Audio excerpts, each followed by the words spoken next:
Assalamualaikum warahmatullahi wabarakatuh. Saya Sahril Mutakin Al-Haj dengan NIM 20224053 akan mempresentasikan hasil mini riset terkait penerapan ekowisata yang saya akan mempresentasikan mengambil desa wisata Punjeruk. Mengapa saya mengambil desa wisata Punjeruk? Karena ini dekat dengan wilayah tempat tinggal saya, dan juga saya merupakan anggota Pokdarwis dari desa wisata Punjeruk. Kemudian langsung ke slide yang pertama,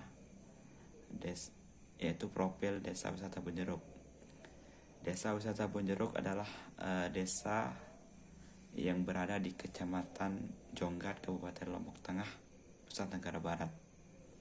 Desa Punjeruk dengan branding wisata nostalgia mengembangkan produk wisata budaya, sejarah, alam, pedesaan, dan kuliner yang akan memberikan kesan kepada para pengunjung bagaimana hidup damai di pedesaan dengan nuansa alam yang asri dan budaya yang luhur.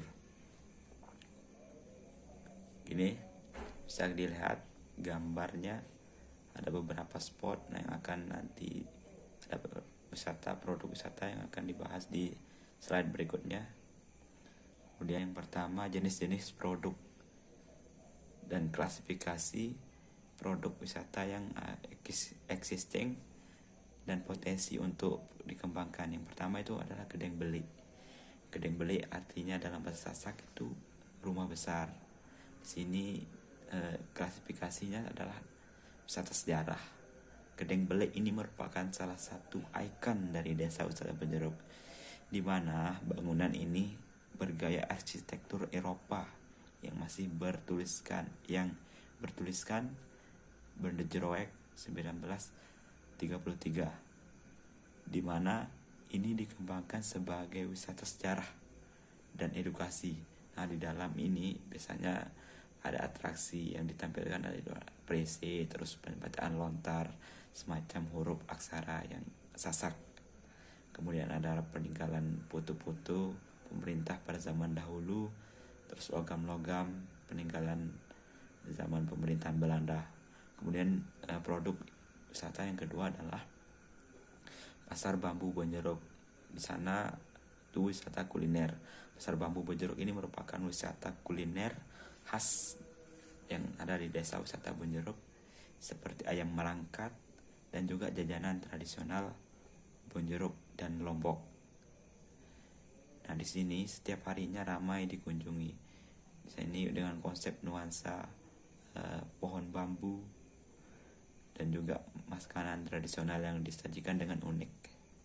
Kemudian yang ketiga, agrowisata Kampung Presa dan Kampung Ombak. Nah, Kampung Presa ini menjadi salah satu spot sepeda dengan view pesawahan dan juga perkebunan buah lokal. Di tempat ini juga biasanya kita bisa melihat proses pembuatan kain tenun khas Lombok dan juga melihat cara pembuatan kopi sangrai. Nah, di sini kita bisa menikmati 3 macam kopi sangrai, itu sangrai pasir, sangrai beras, dan juga kayu manis. Dan juga di Kampung Ombak kita bisa melihat bagaimana cara membuat makanan sehat seperti jahe gulung, atau kalau di Lombok nih jajeragi namanya, yang telah go nasional. Tidak hanya itu, di kampung ini juga kita bisa melihat cara pembuatan jajan tradisional khas Lombok. Yang keempat adalah kantin 21 Punjeruk. Di tempat ini biasanya pertemuan karena merupakan pusat organisasi Pokdarwisnya. Kemudian di sini cooking class kalau ada perjalanan tour, terus workshop tentang pariwisata, dan juga kursus bahasa Inggris. Dan setiap malam minggunya ada live akustik dengan nuansa pedesaan. Ya, kemudian yang kelima adalah tebing purba. Tebing purba ini merupakan sport paling eksotik. Dinamakan tebing purba karena menurut peneliti, tebing ini diperkirakan sejak ribuan tahun.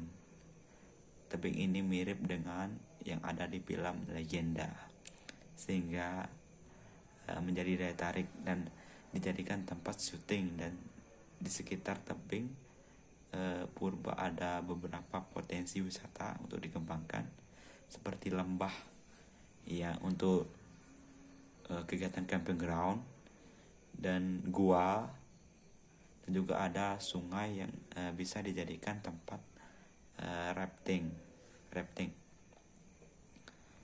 Nah, di tebing purba ini sendiri merupakan yang di atasnya ini merupakan bekas letusan Gunung Rinjani, dan di bawahnya adalah bekas pergeseran laut dahulu menurut peneliti. Kemudian stakeholder yang ada di Desa Wisata Bonjeruk ini adalah yang pertama Pok Darwis. Nah, Pok Darwis ini yang awalnya berinisiatif membangun desa wisata karena memiliki potensi yang cukup menjanjikan.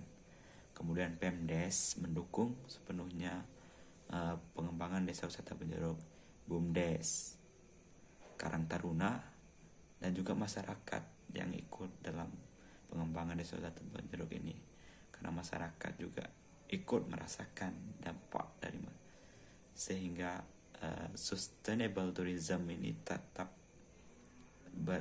terlaksana di desa wisata Bonjeruk. Kemudian stakeholder lainnya juga dalam mendukung pengembangan desa wisata Bonjeruk, memang di sini kita didukung juga oleh seperti Dinas Pariwisata Kabupaten dan juga provinsi, karena memang desa wisata Bonjeruk ini pernah masuk dalam 50 desa wisata terbaik Anugerah Desa Wisata Indonesia 2021, sehingga kita dibimbing dari Kemenparekraf, Dinas Kabupaten dan juga provinsi, kemudian didukung oleh gubernur, bupati, dan stakeholder lainnya.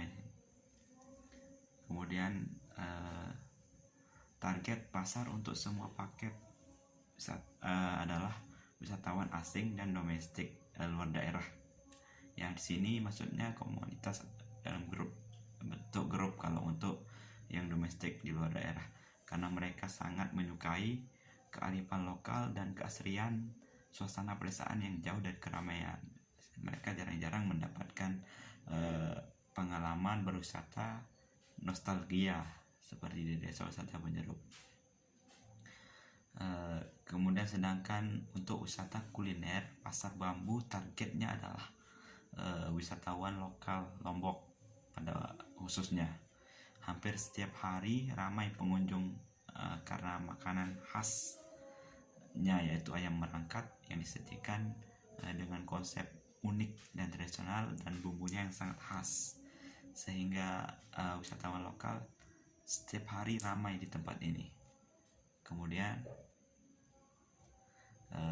lesson learn-nya adalah terkait prinsip ekowisata yang diterapkan saat ini adalah adanya partisipasi masyarakat, masyarakat ikut terlibat dalam pengembangan desa wisata Bonjeruk.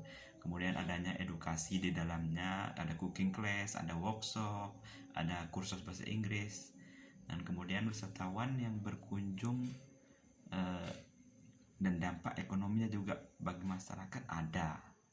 Dan juga budaya di desa wisata Bonjeruk ini masih dijaga konservasi budayanya dari generasi ke generasi, sehingga setiap wisatawan asing nanti yang berkunjung pasti disuruh mengenakan pakaian yang rapi biar tidak merusak budaya dari desa wisata Bonjeruk sendiri.